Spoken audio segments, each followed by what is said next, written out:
Hello guys, welcome to my channel banking aspirant. अगर आपने ये चैनल अभी तक नहीं सब्सक्राइब किया है तो प्लीज़ इस चैनल को ज़रूर सब्सक्राइब कीजिए। बिकॉज़ मैं भी आप लोगों की तरह ही बैंकिंग की प्रिपरेशन कर रहा हूँ एंड मैंने अभी कुछ टाइम पहले ही आईबीपीएस क्लर्क का एंड आरआरबी क्लर्क का एग्ज़ाम दिया था।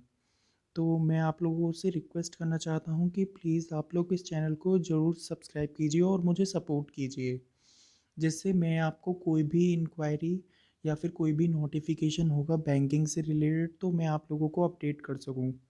तो please do not forget to subscribe this channel. और मैं आप लोगों से आज बात करने वाला हूँ एसबीआई क्लर्क के एग्ज़ाम के बारे में। आप लोगों को पता होगा कि एसबीआई क्लर्क का जो नोटिफिकेशन होता है वो मोस्टली फेब या जनवरी में आ जाता है, जनवरी के स्टार्टिंग वीक में ही।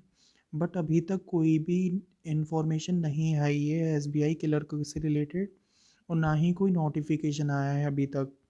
एसबीआई पीओ का भी एग्ज़ाम हो चुका है, मेंस का भी रिज़ल्ट आ चुका है, अब बस इंटरव्यू रह गया है उसका। और अगर बात करें हम एसबीआई अप्रेंटिस के बारे में, तो एसबीआई अप्रेंटिस का भी अभी कोई अपडेट नहीं आया है। एग्ज़ाम फॉर्म भरे हुए भी काफ़ी टाइम हो गया है, लेकिन अभी तक कोई भी अभी अपडेट नहीं आया है एसबीआई अप्रेंटिस का। अब अगर हम सोच के चलें, अगर आपके पास एडमिट कार्ड आया भी एसबीआई अप्रेंटिस का, तो उसका भी हो सकता है within 1 week admit card आ जाए एंड लास्ट वीक में फ़ेब के शायद एग्ज़ाम हो या फिर मार्च के फर्स्ट वीक में। अभी तक यही अपडेट है, बिकॉज़ हम लोग भी बहुत नॉर्मल हैं आप लोगों की तरह ही। हम कोई मतलब मिरेकल तो करते नहीं हैं जो कि हमें कुछ पता चल जाए अपडेट। जो वेबसाइट्स पर शो होता है उसी के अकॉर्डिंग हम लोग भी आपको अपडेट दे रहे हैं। अब बात करते हैं एसबीआई क्लर्क के बारे में। एसबीआई क्लर्क का जो एग्ज़ाम होगा वो मोस्टली तो अप्रैल में ही हो जाता है, अप्रैल या फिर मई के फर्स्ट वीक में।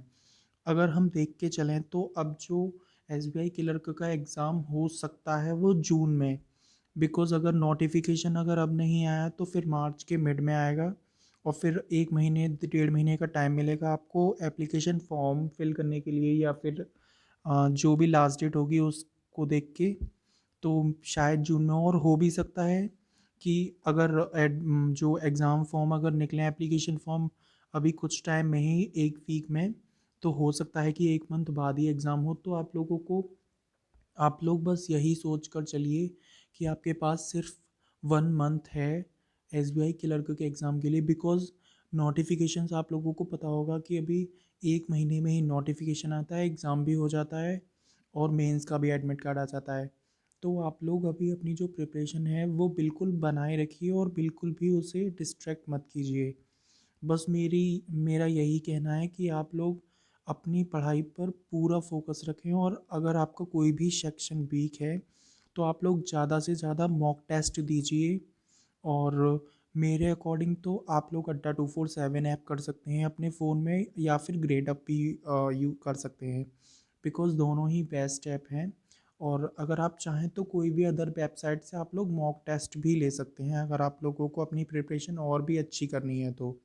सबसे पहले आप मॉक टेस्ट दीजिए। उसके बाद आप चेक कीजिए कि आपका कौन सा पोर्शन कौन से टॉपिक पर आपको और भी अभी क्वेश्चन सॉल्व करने हैं, या फिर आपका बेसिक कॉन्सेप्ट अभी क्लियर नहीं है उस पर। तो आप सबसे ज़्यादा क्वेश्चन सॉल्व कीजिए, बिकॉज प्रीलिम्स के एग्ज़ाम के लिए आपको सबसे ज़्यादा प्रैक्टिस करनी होगी क्वेश्चंस की। जितने ज़्यादा आप क्वेश्चन सॉल्व करेंगे उतनी ही ज़्यादा आपकी स्पीड बढ़ेगी प्लस एक्यूरेसी भी बढ़ेगी। तो अगर आप लोग ये दो चीज़ फॉलो करेंगे, स्पीड प्लस एक्यूरेसी, तो आप लोगों का प्रीलिम्स फर्स्ट टाइम में ही क्वालिफाई हो जाएगा। और कुछ लोगों का शायद इंग्लिश वीक हो बहुत, तो आप लोग इंग्लिश को भी अपने ग्रामर के कॉन्सेप्ट को स्ट्रॉन्ग कीजिए, जो बेसिक बेसिक कॉन्सेप्ट हैं। तो सबसे पहले आप जो आपके 12th लेवल की बुक हैं, 10th लेवल की बुक हैं, या फिर अपर लेवल की जितनी भी इंग्लिश की बुक्स हैं उन सब की स्टडी कीजिए अच्छे से। और जो टॉपिक जैसे रीअरेंजमेंट के क्वेश्चन आते हैं तो उनको ज़्यादा से ज़्यादा क्वेश्चंस को आप अटैम्प्ट कीजिए मॉक टेस्ट में। और ट्राई कीजिए, अगर आपके गलत भी हो रहे हैं तो इट्स ओके। गलत भी होंगे तो यहीं तो होंगे, अभी एग्ज़ाम में तो नहीं होंगे। बट अगर आप मॉक टेस्ट दे रहे हैं तो ये सोच के दीजिए कि आप मॉक टेस्ट रियल इंटरफेस रखिए बिल्कुल भी। जैसे एग्ज़ाम दे रहे हैं आप, मॉक टेस्ट भी बिल्कुल ऐसे ही दीजिए।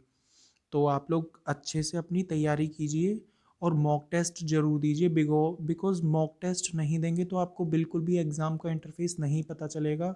इसलिए आप मॉक टेस्ट दीजिए ज़्यादा से ज़्यादा। अगर आपके पास लैपटॉप है तो लैपटॉप पर दीजिए और मोबाइल है तो मोबाइल पर दीजिए। बिकॉज़ अगर हम लोगों का सिलेक्शन नहीं होता तो लास्ट में हम लोग एक्सक्यूज़ तैयार करते हैं कि हमारा नहीं हुआ तो हमारी फाइनेंशियल प्रॉब्लम थी, ये प्रॉब्लम थी, वो प्रॉब्लम थी। बट कोई भी प्रॉब्लम्स नहीं देखता आपकी। तो आप लोग अपनी बस प्रिपरेशन रखिए और आप डिसाइड कर लीजिए कि आपको सिलेक्शन लेना ही लेना है, किसी भी हालत में, कैसी भी कंडीशन में। बिकॉज़ अब उसके कुछ टाइम बाद एनआरए सीईटी के थ्रू भी एग्ज़ाम होंगे। तो आप लोग अभी डिसाइड कर लीजिए कि इस साल में ही आपको सिलेक्शन लेना है।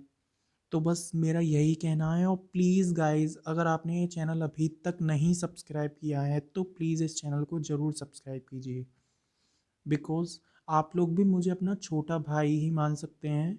बिकॉज़ मैं भी तैयारी कर रहा हूँ, आप लोग भी तैयारी कर रहे हैं। तो बिल्कुल भी अपने माइंड को काम रखिए और ज़्यादा से ज़्यादा प्रैक्टिस कीजिए। अगर आप लोग दिन में 3 घंटे भी पढ़ रहे हैं तो प्लीज़ 3 घंटे मत पढ़िए, 4 से 5 घंटे पढ़िए। बट ऐसा पढ़िए कि आप फर्स्ट टाइम में ही एग्ज़ाम क्रैक कर लें। बिकॉज़ कोई भी ये नहीं पूछेगा कि कितने घंटे पढ़े। घंटों में पढ़ाई नहीं होती है, मेरा एक क्लियर सा ओपिनियन है। तो आप लोग घंटों के अकॉर्डिंग पढ़िए मत बिल्कुल भी।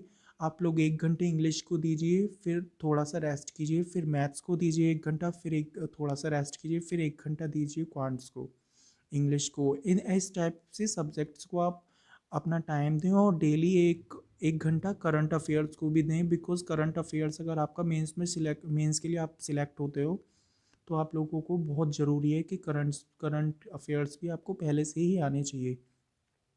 बिकॉज लास्ट टाइम में आप बिल्कुल भी तैयारी नहीं कर पाएंगे विद इन 20 डेज।